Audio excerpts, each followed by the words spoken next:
Assalamualaikum warahmatullahi wabarakatuh. Waalaikumsalam. Alhamdulillah warabbil alamin wa bihi nasta'inu ala umuri dini waddin. Asyhadu an la ilaha illallah asyhadu anna Muhammadan abduhu wa rasuluhu la nabiyya ba'dahu wa la syarika ba'dah. Amma ba'd. Qala Allah Ta'ala fil Qur'anil Karim, a'udzu billahi minasyaitonir rajim. Bismillahirrahmanirrahim. Dan wa an laisa lil insani illa ma syaa. Sadaqallahu lazim wa sadaqal muslim alhamdulillahi rabbil alamin. Wa qala aidan fi kitabillahi wa may yattaqillaha yaj'al lahu makhraja. Sadaqallahu lazim alhamdulillahi rabbil alamin. Ahlan wa sahlan fi hudurikum sahabat rahimakumullah, dan alhamdulillah segala puji bagi Allah yang mempertemukan kita di sini di tempat yang mulia, dan kemudian juga menyemangati teman-teman nanti yang mungkin akan diajak nonton gitu, biar seru-seruan bareng. Sehingga rasa seru ini datang dari lain syakartum la azidannakum wa lain kafartum innazabillahi syadid. Jika kiranya kita pandai bersyukur, maka akan dilipat gandakan kualitas rasa syukur tersebut. Jika kita tidak pandai bersyukur, innazabillahi syadid, sesungguhnya azab Allah sangatlah pedih. Salawat serta salam senantiasa kita curahkan kepada baginda Muhammad sallallahu alaihi wasallam. Man salatan sallallahu alaihi wasallam bi asratan, barang siapa yang berselawat kepada baginda Muhammad sallallahu alaihi wasallam, dicurahkanlah 10 kebaikan dan didapatkan syafaat, yang kemudian kita meminta syafaat kepada beliau agar kiranya kita bisa mengajak setidaknya 10 sampai 70 orang yang kita sayangin, ya. Aku aja nggak ada yang sebelah kiriku. Nah, setidaknya orang tua, maksudnya orang tua yang disayangin, orang tua, bukan yang ke sebelah kiri, belum. Kecuali yang sebelah sini, ini kan udah nih, ini 2 orang nih. Nah, itu dia, insya Allah. Udah 2, sehingga wajib kita syukuri.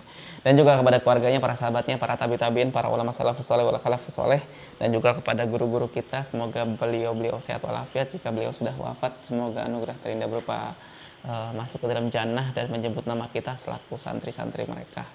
Dan juga keberkahan juga kepada antum, anak muda yang luar biasa.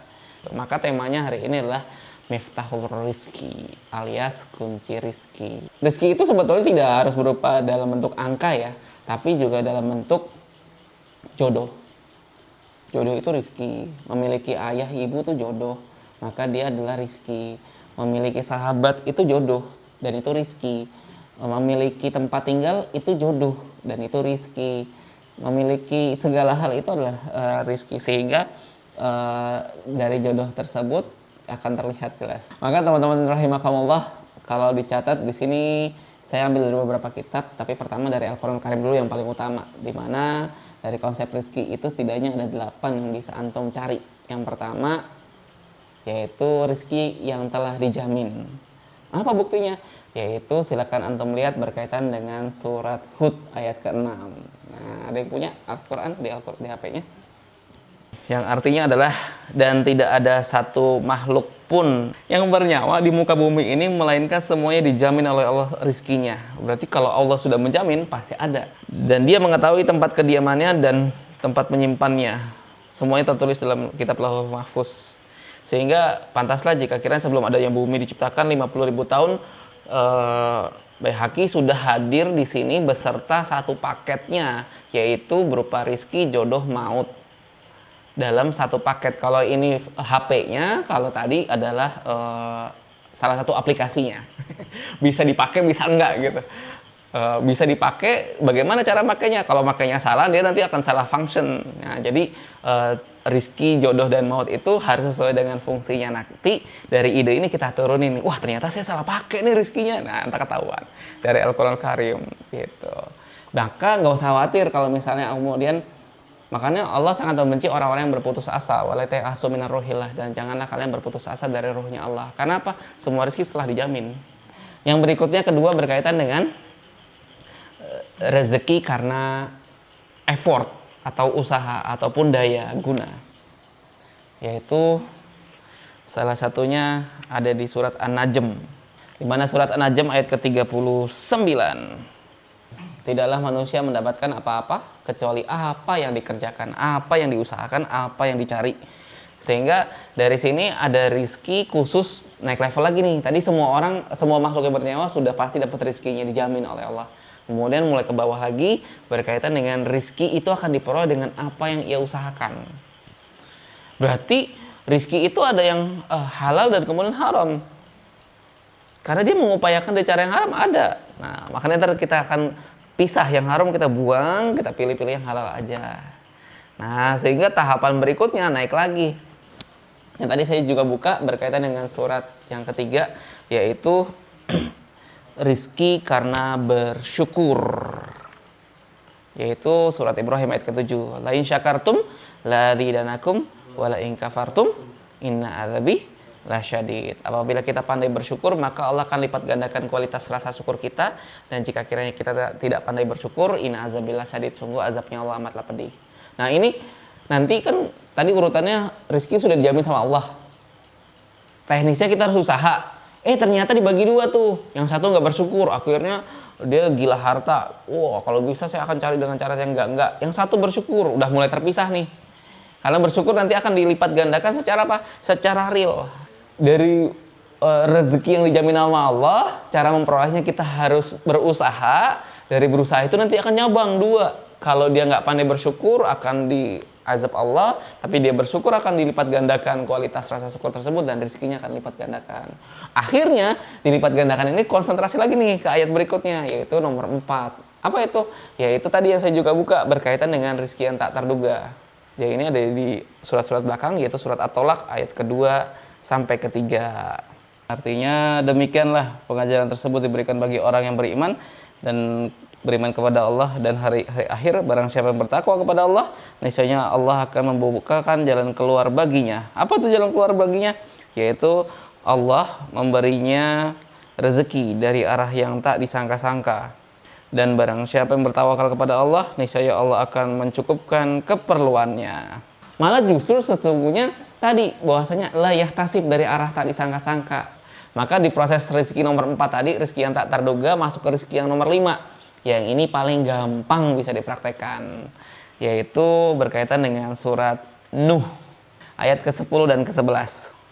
Yang maknanya dari surat Nuh ayat tadi yang dibacakan oleh sahabat kita, yaitu jika kiranya aku berkata kepada mereka, mohonkan ampun kepada Tuhanmu, sungguh Dia Maha Pengampun.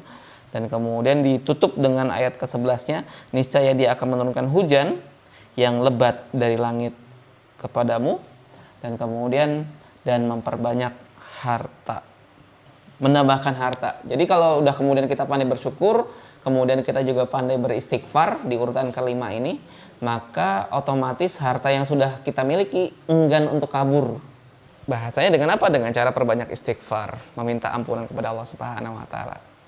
Nah, yang ini nih, silahkan sambil senyum-senyum sendiri, yaitu berkaitan dengan surat An-Nur ayat 32.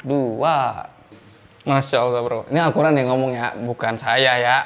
Nah, jadi kan tadi kan dari urutan pertama di mana rezeki telah dijamin Allah Subhanahu wa taala, dari sisi teknisnya terus pisah tuh antara yang hak dan batil. Kita udah milih yang hak tuh. Akhirnya harta itu tertahan, enggan keluar karena kita banyak beristighfar dan rasa bersyukur kepada Allah. Nah, rasa syukur itu kan harta makin numpuk ya.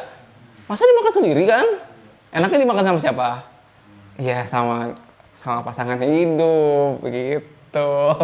Sehingga bahasa berikutnya adalah rezeki itu adalah dengan cara menikah.